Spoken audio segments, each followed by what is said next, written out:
은하수 66회 오늘의 글 제목은 나도 저 여자처럼 한번 해봤으면 좋겠다 입니다.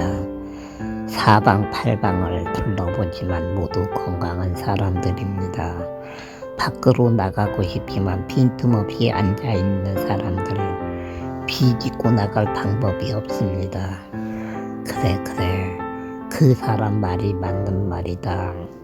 나는 창피한 불구자다. 건강한 사람이 이렇게 많이 교회에 다니는데 불구자인 내가 천국에 들어갈 자리는 없을 것이다.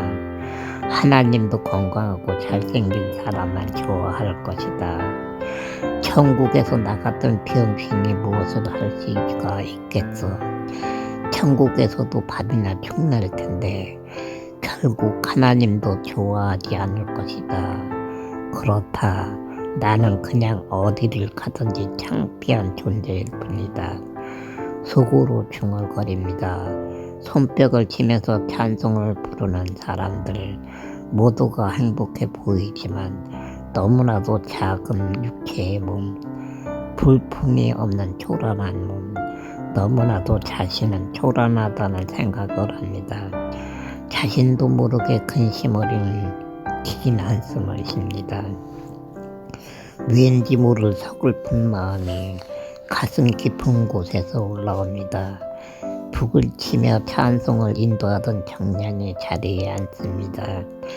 그리고 앞쪽에서 사람의 소리가 납니다. 남자입니다.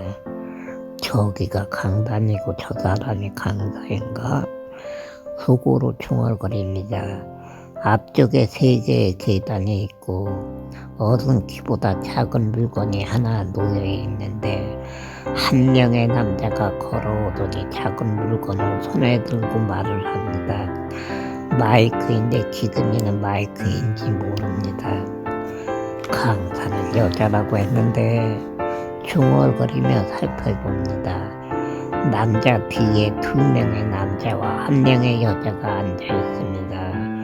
잠시 이야기를 하던 남자는 뒤로 올라가고 여자가 일어나서 남자가 서서 이야기하던 곳으로 옵니다.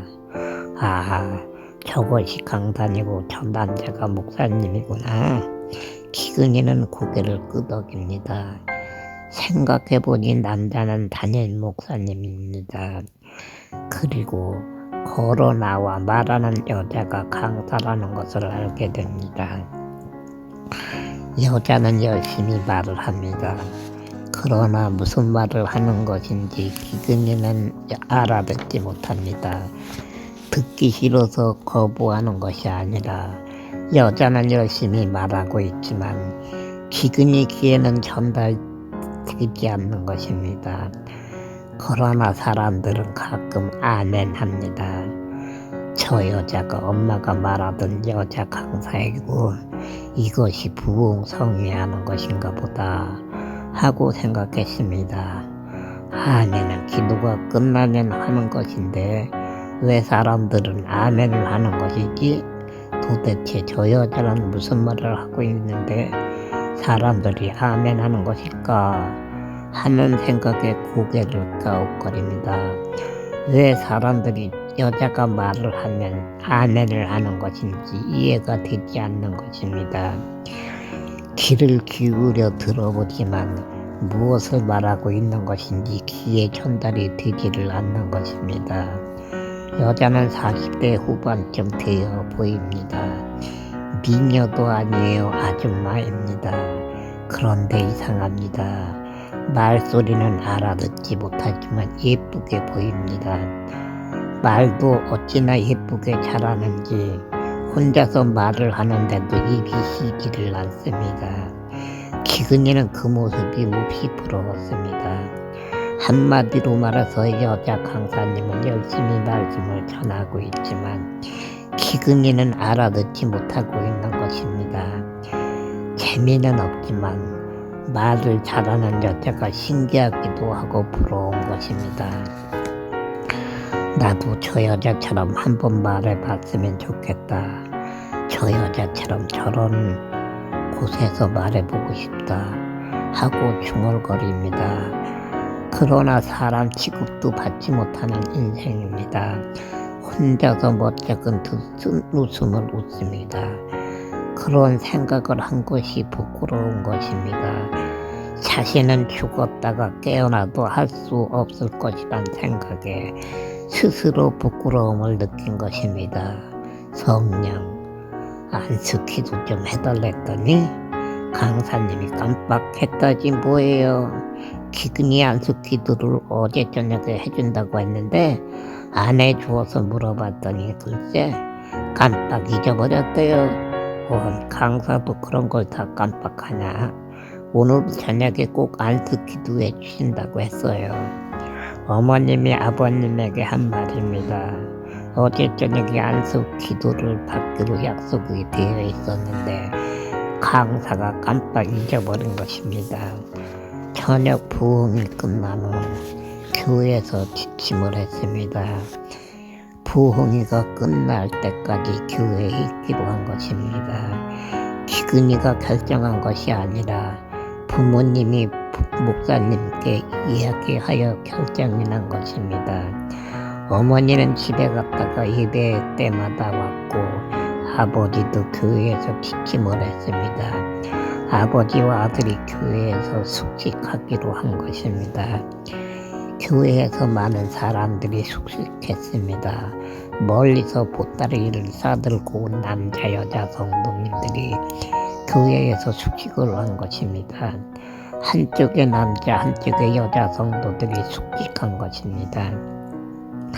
오늘날은 부흥성회가 3일이면 끝이 나지만 그 당시에는 월요일 저녁에 시작하여 금요일 새벽까지 했습니다. 오늘날은 본 교회의 교인도 잘 참석하지 않지만 그 당시에는 안중이나 내길이 등에서도 보따리를 싸들고 왔습니다. 오늘날은 성도들이 왜 이렇게 변화를 한 것일까요? 배운 것이 많고 듣는 것이 많아서 지식의 시대가 되었기 때문입니다. 하나님 중심보다 자신의 중심으로 살아가는 세상이 되었기 때문입니다. 한마디로 말해서 안일함에 빠진 시대가 된 것입니다. 또 있습니다. 목회자들의 욕심입니다. 예전에는 사랑으로 목회를 했지만 오늘날은 돈으로 하고 있습니다. 헌금은 많아졌지만 사랑은 죽어가는 교회가 되어가고 있는 것입니다. 그래서 세상 사람들은 개독교라고 말을 하기도 합니다. 예전에는 좋은 말로 예수쟁이라고 지칭했지만 오늘날은 개독교란 별명이 붙어버린 것입니다. 왜 이단이 많이 생기는 것일까요? 욕심으로 만들어지는 결과입니다. 돈을 사랑하는 시대가 되어서 목회자들이 주머니를 채우는 시대가 되었기 때문에 이단 교주들이 돈을 벌려고 성경을 이용하여 성도들을 미혹하는 시대가 되어가고 있는 것입니다. 사람들이 헌금하지 않으면 아무리 유명하고 이름난 교주라도 도망갈 것입니다. 결론은 목회자들이 너무 축복하다가 마귀의 종들에게 기회를 주어버리는 결과가 되어버린 것입니다. 성령님이 함께 하시는 목회자는 이단이 되지 않습니다. 성경을 알고 성경으로 말씀을 전하기 때문입니다. 이단이 생기는 이유는 하나님을 이용하여 돈을 벌려고 하는 것입니다. 그들은 천국을 이용하지만 자신 스스로는 천국을 부인하는 자들입니다. 그래서 이단입니다. 욕심 때문에 세습도 생기는 것이고 교단에서 탕파도 생기는 것입니다. 타진 목사님에게 이상한 징조가 보이기 시작하면 어떻게 하면 좋을까요? 헌금하지 않는 것이 좋은 방법입니다. 목회자가 욕심을 버리게 될 것입니다. 욕심을 버리면 목회자는 양을 잘 지키고 양들을 잘 이끌어가는 온전한 목회자가 될 것입니다. 세습하려고 할 때는 교회를 떠나면 됩니다. 성도가 없는 교회는 세습하라고 목사님을 붙잡아도 세습하지 않습니다. 성도가 없는 교회는 어느 목회자도 세습하지 않을 것입니다. 결론은 무엇입니까? 욕심으로 세습도 만들어지는 것입니다. 교회는 하나님의 것이지 사람의 것이 아닙니다. 이기단이 생기지 않게 하는 비법은 성도들이 올바른 신앙생활을 하는 것입니다. 이단 교주의 마음 오직 물질에 집착이 되어 있습니다. 헌금이 들어오지 않는 단체는 이단 교주를 붙잡고 늘어져도 도망을 가버릴 것입니다. 성도 중에도 문제는 있습니다. 자신만이 하나님의 사랑을 받고 있다고 생각하고 있는 성도들입니다. 하나님은 예수 믿는 사람을 사랑하십니다. 믿음의 분량은 하나님만이 하십니다. 우리는 믿음이 작은 자들입니다. 그러므로 예수님의 사랑을 알아야 합니다. 예수님이 이 땅에 왜 오셨나요? 우리에게 무엇을 원하고 계시는 것일까요? 예수님이 우리에게 주신 것 중에 제일 큰 것은 사랑입니다. 사랑 안에서 복음이 살아 숨을 쉽니다. 두 번째는 섬기는 마음입니다. 마태복음 20장 28절에 인자가 온 것은 성금을 받으려 함이 아니라 도리어 섬기려 하고 자기 목숨을 많은 사람의 대속물로 주려 함이니라 하고 말씀합니다. 그러나 사람의 마음에는 나를 높이기 위한 마음만 존재할 뿐입니다. 부자로 살기에 감사를 잃어버리는 성도도 있습니다. 목회자도 같은 맥락입니다. 마음에 하나님보다 물질을 담아두고 있기에 만들어진 맥락입니다.